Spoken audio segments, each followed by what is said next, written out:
नमस्कार। मेरे चैनल प्राचीन कहानियों में पुराणों की 100 कथाओं में आपका स्वागत है। इसमें मैं क्रमानुसार पुराणों की 100 कथाओं को आपके समक्ष रखूंगी। आज की कथा है शिव ने ब्रह्मा का सिर काटा, जो मनुष्य की उत्पत्ति के बाद की घटना है। ब्रह्मा के शरीर से उत्पन्न हुए मनु ब्रह्मा के पुत्र थे और ब्राह्मी उनकी पुत्री, किंतु शाप तो शाप होता है और वह किसी संबंध को नहीं मानता। एक बार कह देने के बाद वह प्राकृतिक नियम का हिस्सा बन जाता है, अपूर्ण होकर ही रहता है। यह तीर की भांति निष्ठुर से अपने लक्ष्य के निकट पहुंच जाता है। नारद श्राप दे चुके थे और उनके वचन कच्चे फल की तरह सही मौसम की प्रतीक्षा कर रहे थे। आपके मन में ऐसी इच्छा उत्पन्न होगी जो कभी उत्पन्न नहीं होनी चाहिए।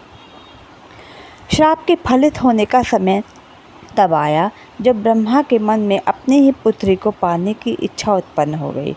ब्राह्मी अत्यंत रूपवती थी और सृष्टिकर्ता अपनी ही रचना पर मोहित हो गए। उनकी देह अपनी ही देह के लिए लालायित हो रही थी। जैसे ही ब्राह्मी सम्मान में ब्रह्मा के सामने आकर खड़ी हुई तो उन्हें ब्रह्मा की नियत का एहसास हो गया। ब्रह्मा के नेत्रों से प्रेम नहीं अपितु वासना छलक रही थी, अतृप्त वासना। ब्रह्मा की दृष्टि से बचने के लिए ब्राह्मी तुरंत उनके दाहिने ओर चली गई, परंतु यह क्या, प्रभु के दाहिने ओर एक और सिर निकल आया ताकि वह ब्राह्मी को देख सके। फिर ब्राह्मी बाईं ओर गई तो बाईं ओर ब्रह्मा का सिर निकल आया।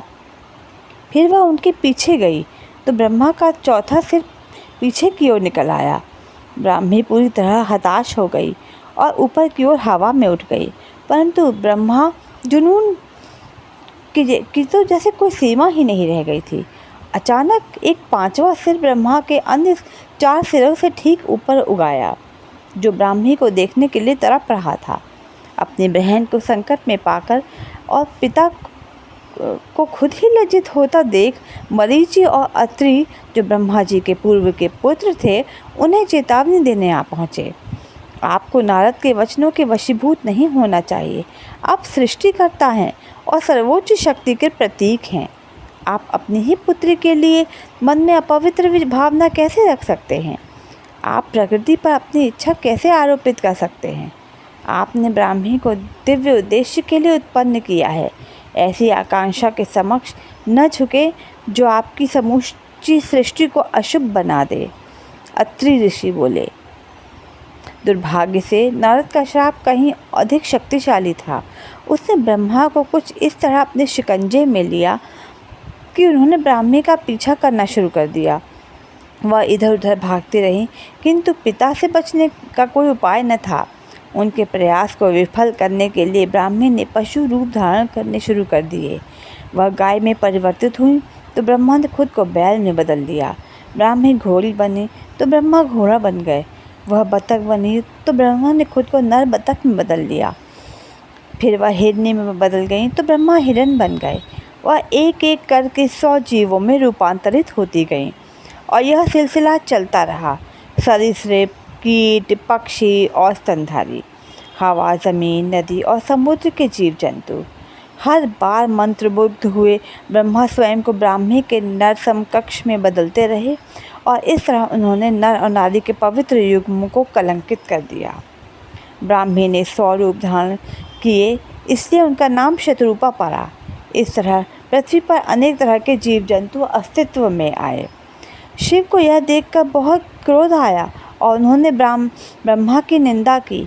तब जाकर ब्रह्मा को होश आया।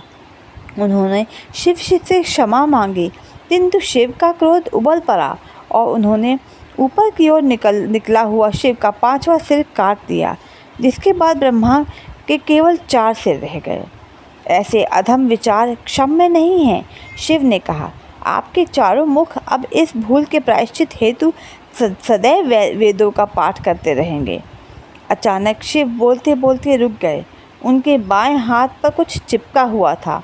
उन्होंने देखा तो ब्रह्मा का कटा हुआ सिर उनके हाथ से चिपक गया था। शिव अचंभित रह गए और अगले ही क्षण यह एहसास हुआ कि ब्रह्मा का सिर काटना ब्रह्म हत्या ब्राह्मण की हत्या के समतुल्य है।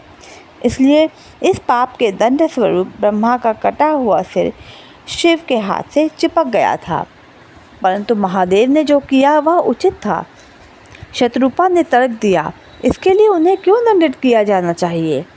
तब अत्रि ऋषि ने समझाया, किसी भी क्रिया का संदर्भ कुछ भी हो, उससे एक प्रतिक्रिया जन्म पाती है।